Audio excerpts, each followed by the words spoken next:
10월 19일 수요일 황장수의 뉴스 브리핑 시작하겠습니다. 자, 오늘도 첫 뉴스 미국 대선 이야기 하겠습니다. 저보고 왜 이 공정하게 방송을 하지 않느냐, 아직도 웃기는 분들이 좀 계신데요. 저는 제 시각과 관점에서 제 마음대로 하는 방송입니다. 저보고 공정함을 바라지 마십시오. 제가 공정해야 될 이유, 공정이라는 말 표현 속에서 담고 있는 편향이 있지 않습니까? 저보고 미국 대선을 공정하게 이야기하지 않는다는 사람은 힐러리 지지하는 사람 아닙니까? 자, 저는 트럼프를 나쁜 사람이다, 좀 또라이다, 잡놈이다 이래 봅니다. 하지만은 트럼프가 오늘날 미국 사회에 저 트럼프보다도 훨씬 더 거대한 악인 월가, 또 미국의 슈퍼 자본주의, 다국적 기업들, 그들에 붙어 처먹는 지금 정치인들을 청소할 수 있다. 그것이 미국의 중산층과 서민을 위한 길이다. 그리고 전세계 정치가 그렇게 바뀌어져 가야 된다. 이런 입장에서 트럼프를 지지를 합니다. 그러면 힐러리를 지지하는 사람은 왜 힐러리를 지지합니까? 월가의 앞잡이인 힐러리가 어떤 정치를 할 거라고 기대해서 힐러리를 지지합니까? 익명에 숨어서 찔찔거리지 말고요. 제 방송에 나와서 힐러리를 지지하는 이유를 한 5가지라도 제대로 되고 토론할 사람 있으면 넣으세요. 수준이 되는 사람은 제가 받아줄 거니까 차비도 드리겠습니다. 오늘 월가에 이 힐러리 나체상이 등장했습니다. 탐욕스러운 여자가 벌거벗고 있고 춤을 추고 있고 뒤에 이렇게 고개를 빼쪽 내미는 사람이 월가의 금융자본가들입니다. 자, 힐러리는 월가의 금융자본가들의 앞잡이다. 세상이 다 아는 이야기입니다. 그 이야기를 왜 외면하고 이 전부 지엽적인 걸로 싸우고 있는지 의문입니다. 어제요, 트럼프가 매우 중요한 말을 했는데요. 오늘 아침에 보면 신문에 트럼프가 SNS를 조작해서 트위터 봇을 써서 뻥튀기를 했다. 힐러리 FBI 이메일 수사 글을 냈다. 이 두 개가 같은 수준의 기사로 나란히 등장할 만한 글이나 됩니까? 한국 총선 대선에서 이 SNS 이 봇, 그러니까 자동으로 반복되는 시스템을, 프로그램을 돌리지 않는 사람이 얼마나 있습니까? 자, 참 기가 찬데요.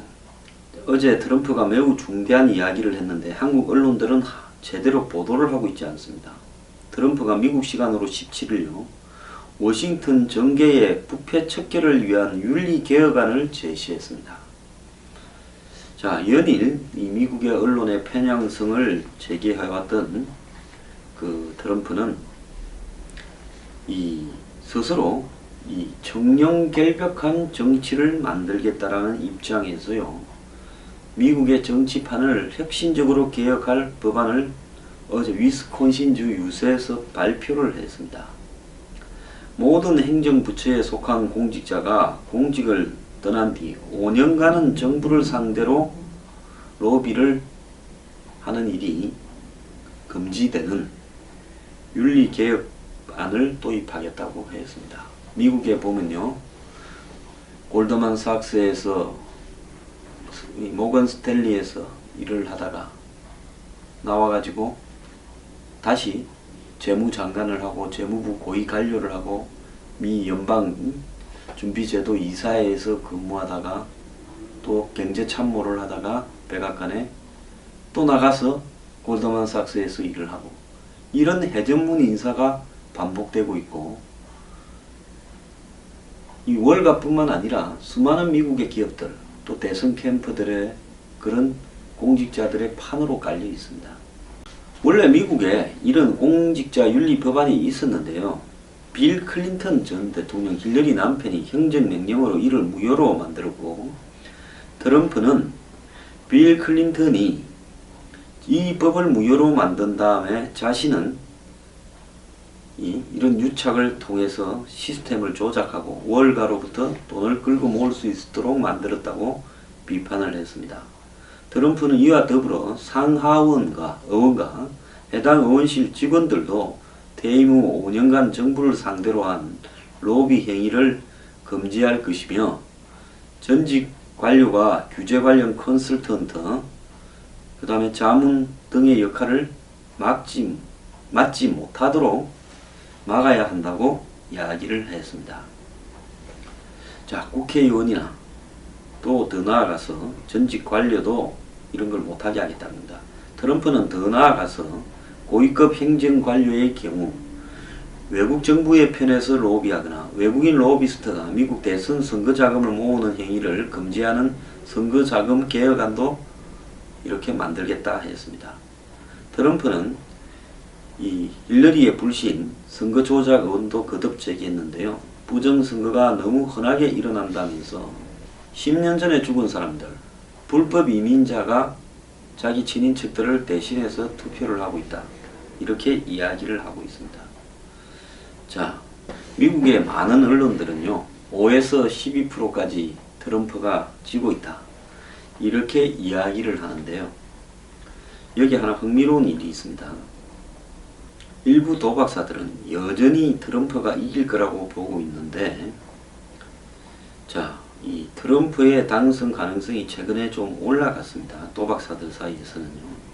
그래서 3차 TV 토론도 있고 트럼프가 뒤집을 여지가 많다라고 트럼프의 당선 가능성들을 높게 두고 평가하고 있습니다.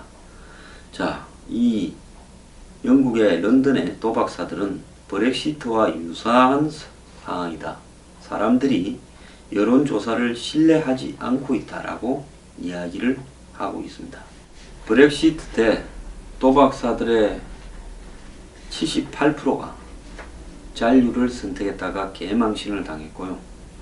여론조사 중에 대부분이 52에서 55% 정도로 이렇게 잔류가 이렇게 나올 거다. 결과가, 투표 결과가 이렇게 봤습니다.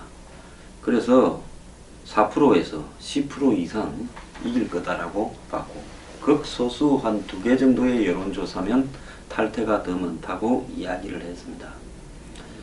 자, 이런 상황에서 이번에 이 미국의 여론조사는 맞지 않을 것이다 라고 하는 예상들이 곳곳에서 나오고 있는데요. 국무부 차관이 FBI 고위 간부를 만나 국장을 만났겠죠. 국무부 차관이 뭐 FBI 국장 정도 만날 역할 아닙니까? 그래서 힐러리의 이메일을, 개인으로 쓴 이메일을 이 비밀 등급으로, 즉 1급 비밀로 이렇게 분석하지 말아 달라고 많은 부분들을 구체적으로 지명하면서 이렇게 부탁을 했죠. 그 부탁한 내용 중에 보면 벵가지 미 영사관 테러 사건과 관련된 이메일이 들어 있습니다. 그러면서 미국에는 국무부가 이 외교부 역할을 하니까요. FBI 직원이 주재하도록 금지된 나라에 FBI 직원이 나갈 수 있도록 국무부가 해주겠다. 즉 한국으로 보면 경찰이 지금 한국에 한 20개국 정도의 경찰의 이 간부들이 경찰 주재관으로 나가 있지 않습니까? 그런데 경찰 주재관 자리를 훨씬 늘려주겠다. 이렇게 이야기를 한 거죠.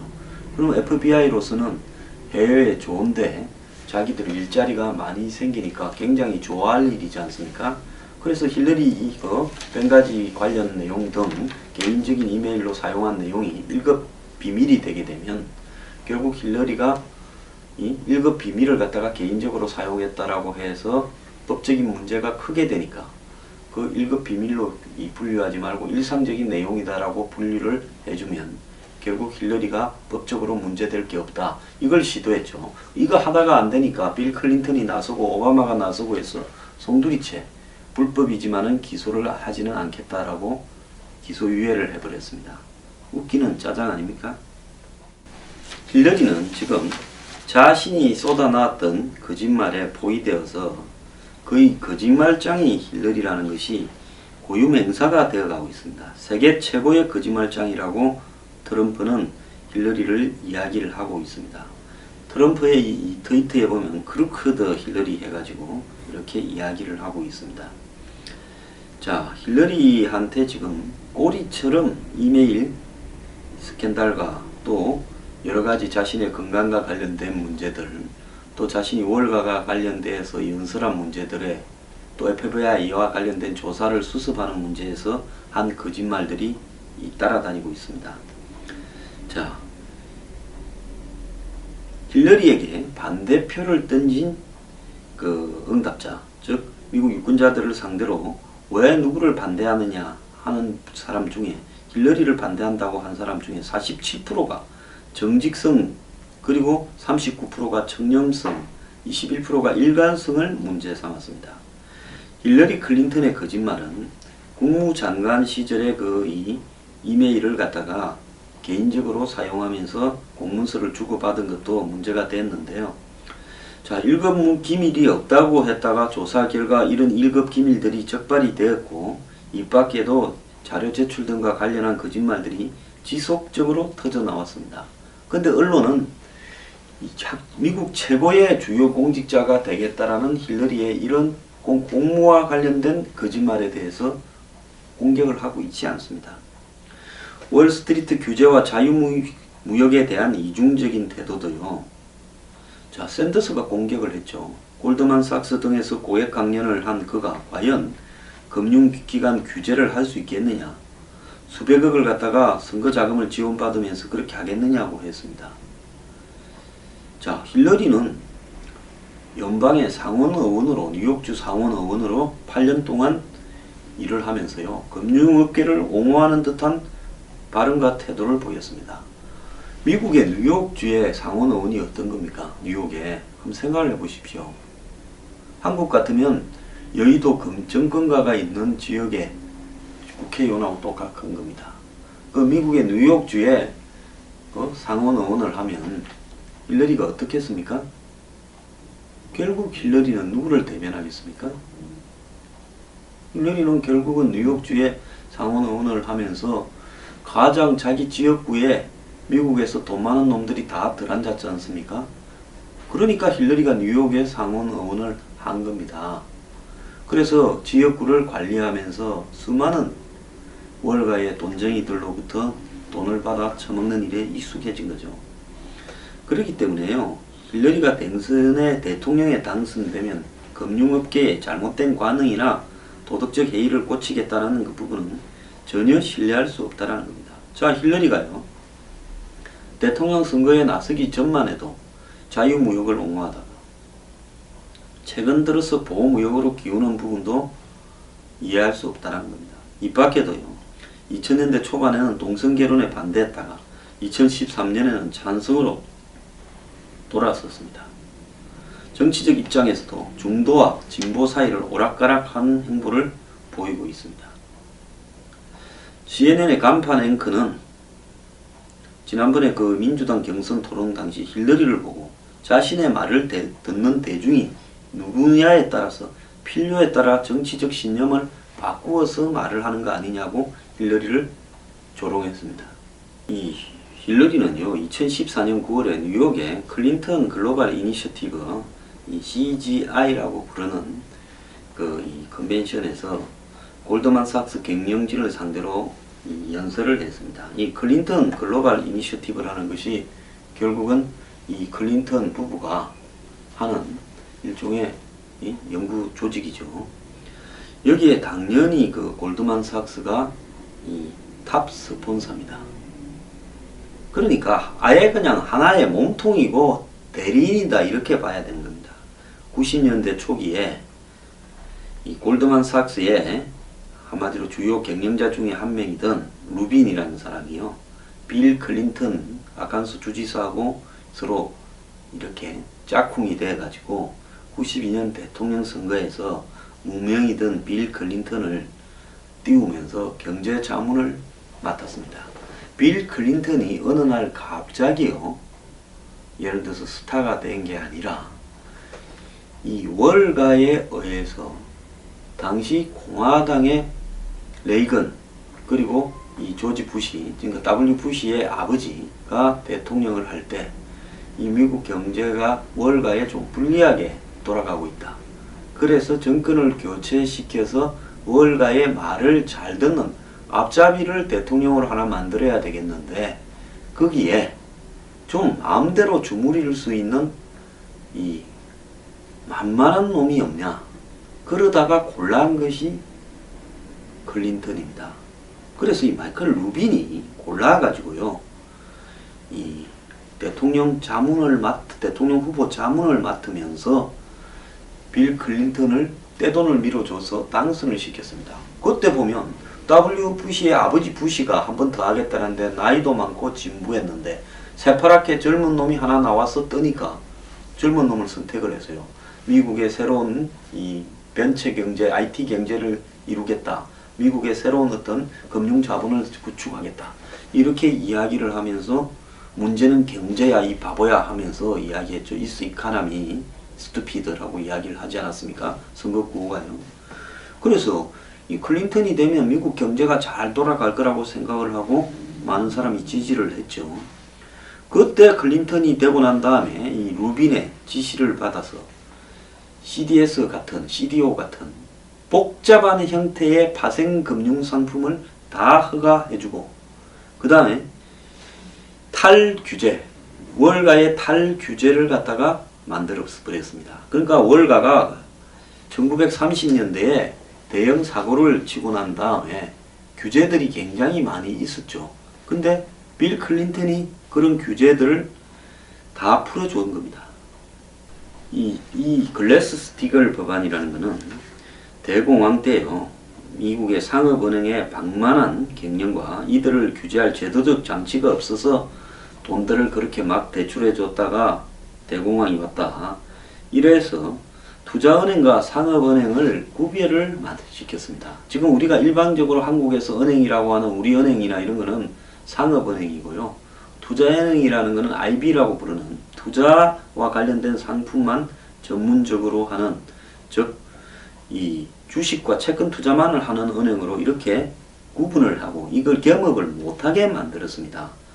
그런데 시간이 이제 흘러가지고 90년대 후반이 되니까 월가는 점점 굳건해져서 큰 회사들이 나타났는데요. 자, 이 사람들이 이제 금융 분야의 힘을 막강하게 가지고 정치인들을 좌지우지하고 빌 클린턴을 당선을 시키면서요, 이 금융기업들의 덩치가 너무 커져다 보니까 이 덩치를 갖다가 이렇게 키우면 안 된다. 이걸 갖다 줄여야 된다고 규제를 해야 되는데, 이 규제라는 부분들이 핵심에 아까 말한 마이클 루빈이 아니라 로버트 루빈 재무부 장관이 들어 있었던 겁니다. 그래서 99년에요, 클린턴의 참모 그 로버트 루빈이 중심이 되어서 재무장관일 때 금융 규제 완화를 목표로 해서 미국 의회에 통과시킨 법이 뭔가 하면 그램리치 블라밀리 법이라는 것을 통과시켰습니다. 이래서 은행과 증권 보험업이 서로 경쟁을 할 수 있게 만들어서 효율적인 금융 환경을 갖다가 만들겠다라는 핑계 하에요, 거대 이 금융기업들끼리 인수합병이 가능하도록 해버렸습니다. 그래서 99년에 상업은행인 시티코프와 투자은행인 트래블러스가 합병을 해버렸습니다. 그래서 가장 거대한 금융 그룹이 하나 생겨버렸어요. 이로써 글래스-스티글 법안은 유명무실해져 버렸고, 결국 이 빌 클린턴은 이런 어떤 이 월가의 이 규제 완화에 대한 요구를 확실하게 들어준 거죠. 그래서 글래스-스티글 법의 사실상 폐지됨으로써 투자은행과 상업은행의 겸업이 가능해졌고, 이로 인해서 발생한 금융회사들의 무분별한 파생상품 투자가 2008년 금융위기의 시작이었다라는 부분이요, 어디에 나와요? 인사이드 잡이라고 하는 미국의 다큐멘터리 영화에 상세하게 기재되어 있습니다. 그래서 미국의 금융위기 서브프라임 이 파동 당시에 가장 중요했던 문제가 뭔가 하면, 왜 규제를 갖다가 미국이 완화시켜서 이렇게 방만하게 온갖 종류의 금융상품들, 특히 파생상품들을 부동산과 관련해서 만들어내도록 했느냐. 설명도 불가하고 인지도 불가할 정도의 상품을 만들어서 무분별하게 갖다 팔았습니다. 전 세계를 상대로요. 그래서 한마디로 미국의 금융위기가 왔다라는 겁니다. 자, 이렇게 한 부분에서 가장 큰 이 역할들은 이 아까 말한 로버트 루빈을 중심으로 한 월가의 앞잡이들이 미국의 이 재무 관료들을 맡고 있었고, 또 이 골드만삭스 같은 이런 회사들이 이런 파생 상품들을 설계를 해가지고 고객이 돈을 날릴 때 자신들이 돈을 벌도록 만들었고, 이것이 결국 메릴 린치, JP 모건, 리만 브러더스 등에도, 무디스 등에도 이런 것들을 할 수 있도록 이렇게 만들어갔죠. 무디스는 그걸 평가를 해줬죠. 쉽게요. 자, 돈 장난이 가능하도록 신용평가회사가 평가를 해줬습니다. 자, 그렇게 되니까 결국은 정부와 신용평가회사, 감시규제기관, 미국의 뭐 연준 이런 것도 다 한 통속이 되어버렸습니다. 그러니까 금융회사들이 마음대로 하고 싶은 대로 한번 해보다가 대형 금융위기를 만들어내서 세계적인 대공황을 조성해서 전 세계의 서민들의 집과 일자리를 잃게 만들었는데요. 이들은 여전히 매일 밤 클럽에서 코카인을 흡입하고 1시간에 2,000불짜리 매춘을 하고 수십만 불짜리, 수백만 불짜리 초가집에 살면서 심지어 수천만 불까지 월급을 받고 산다라는 거에 이 인사이드 잡이라는 영화의 내용입니다. 자, 여러분, 제가 왜 힐러리나 빌 클린턴을 그렇게 싫어하는가 하면요, 이 사람들이 가진 그 가식을 정말로 우리가 똑바로 알아야 된다랍니다. 이게 비단 미국의 힐러리와 빌 클린턴만의 가식이겠습니까? 한국에는 그렇지 않다고 보십니까? 한국에 현재 일어나고 있는 이 수많은 정경유착들의 배후에 누가 있다고 생각하십니까? 제가 이런 말을 하면 또 정경련이나 이런 단체들은 저보고 좌파라 할지 모릅니다. 자, 좌파 우파가 중요한 게 아니라요, 진실을 밝히기 위해서 이런 말을 하는 것이 중요하죠. 미국에요, 트럼프가 아마 속이 끓어서 미칠 겁니다. 자기는 진실을 이야기하는데 미국의 언론들이나 기득권은 트럼프의 그 진실을 말하는 부분은 어느 누구도 보도하지 않고 트럼프의 과거의 언행을 가지고 이 잡놈으로 탕화로 만들고 있으니까 미치지 않겠습니까? 이러고도 미국의 대선이 제대로 되어 가겠습니까? 이번에 미국 대선 끝나면요, 어떻게 되든지 큰 사단이 일 거고, 힐러리가 되었을 때 만약에 대선을 제대로 수행해 갈 거냐? 저는 어렵다고 봅니다. 오늘 이 LA 타임즈 조사는 트럼프가 1.6% 앞서가는 걸로 나왔습니다.